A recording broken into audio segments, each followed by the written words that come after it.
Sequester, leader of GOM. Helix, leader of Voluvinum. And you're the leader of? Earth? Hear that, everyone? It's the leader of Earth. Uh-oh.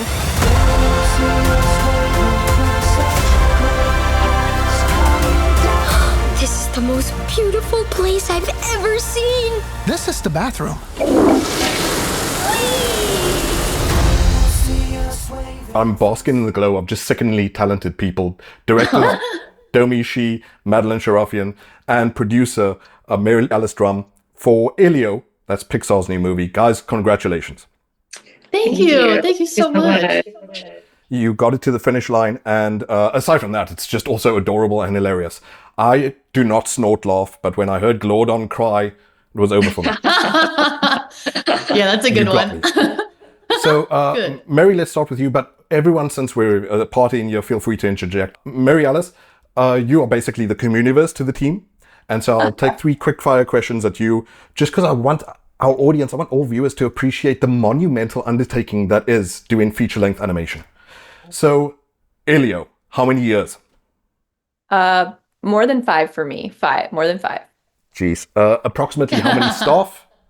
How many staff? Over several hundred people from Pixar on the credits, and everyone at Pixar lends a hand.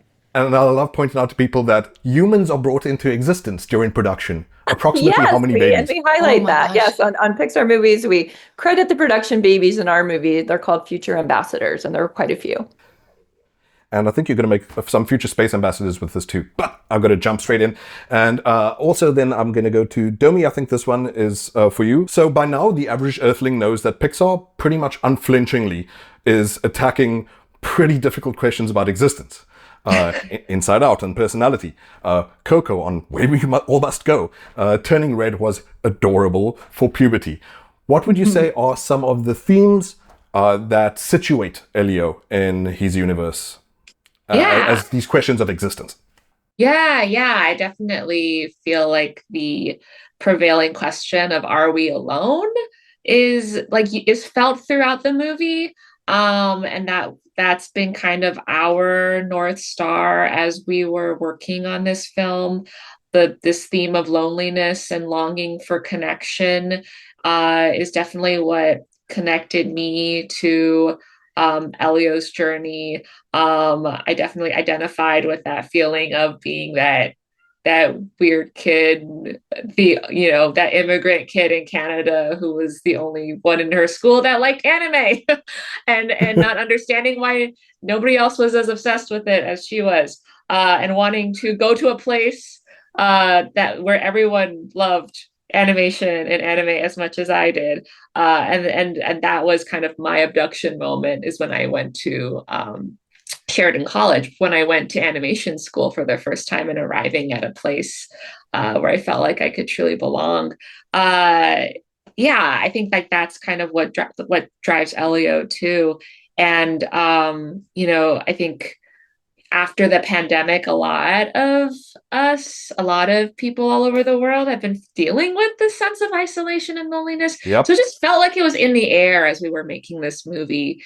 And like, as we were working on it, just felt like naturally we gravitated towards trying to explore this theme in the film.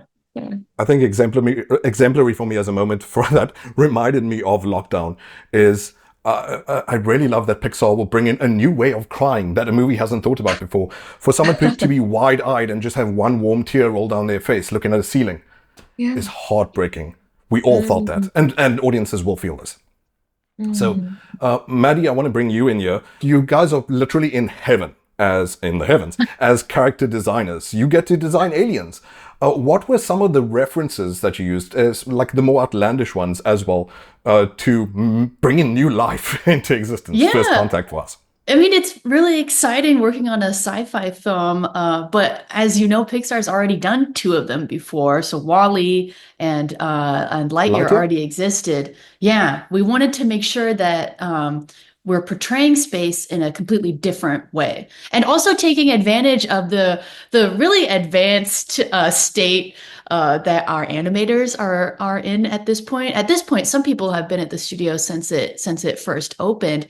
These are incredibly talented actors, and they're very creative people. So we wanted to make sure that we're not just going to make, little green men as the aliens. We want them to have many different ways of ambulation. Some of them have eyes, some of them don't. Some of them have arms, some of them don't. But what's amazing for Domee and I is that when we're directing a scene and we ask the animators, like, okay, Elio's going to look behind him, and we need all of those aliens in that crowd to look hopeful. They're like, got it. And it's kind of incredible, even though it's like this alien has nothing to work with, but they find a way. And it's so inspiring. And we were inspired by deep sea creatures, macro photography, a version of space that felt both alien but also organic and welcoming and sort of beautiful, because this needed to be a space that both the audience and Elio, upon first seeing it, would never want to leave. It had to feel like Elio's personal heaven. So that was, it was a lot of fun. These people. Yeah. Yeah, I love the stone dude. It's very interesting. I wish I could talk more about character design. I love him. It was also hilarious. Mary Alice, you said in another interview that you changed something fundamentally with 2 months in hand. And yet, by the way, you pulled this off. This movie is fantastic. What was changing so dramatically in the production of this movie? I'll talk about what it was, and then maybe Domee and Maddie can talk about how we got there. But it's the prologue sequence that you see at the beginning, and it was an idea pitched by a story artist named Dan Park a long time ago. And it's that beautiful sequence where you meet Elio, and maybe Maddie and Domee can talk about like kind of why it came on late in the film. Yeah, I mean, we're always playing around with a prologue or this idea of like, should we show how do we, well, the biggest question that we always have to tackle in any movie is like, how do we get audiences to care about our main character and get on board with their journey? And I think we all loved the idea from the beginning of like a boy who wants to be abducted, who's obsessed with aliens and like wanting to go into space. But I think like the thing that we were always trying to solve was the why, and like, why does he want to go into space so badly? And then how much of that do we show on screen without, being a total bummer about it in the beginning of the movie. And it's not like we ever wanted to show his parents dying on screen or like but it just seemed like natural to try to showcase that moment when that spark, that love of space kind of like blossomed for him. And it was Maddie, who like tried to cut this scene into the beginning of the movie. We watched it and it just felt like, like this, like I'm on board. Everything after this, I understand why he's lying on the beach every single day, why he puts a colander on his head, why he's not engaging with anybody else around him. Like I understand this kid now. I think it was pretty exemplary that beginning. Seeing Voyager drift out and just the voices of humans to characterize our solitude, our loneliness. Yeah. Fantastic, guys. And I just want to say, as a dude who's found worms gross his entire life, that I should be crying for Glowdon. Man, I think you guys did a great job on this movie. Congratulations, and thank you so much for your time. We really appreciate it, and I hope that kids everywhere welcome more aliens into their lives, especially with the isolation and fear that you can feel being alone out there. Thanks so much. Thanks so much. Thank you. Great to meet you. Ciao. Thanks, guys. My friends need our help. You made a friend? Just give me a call. You will feel my wrath.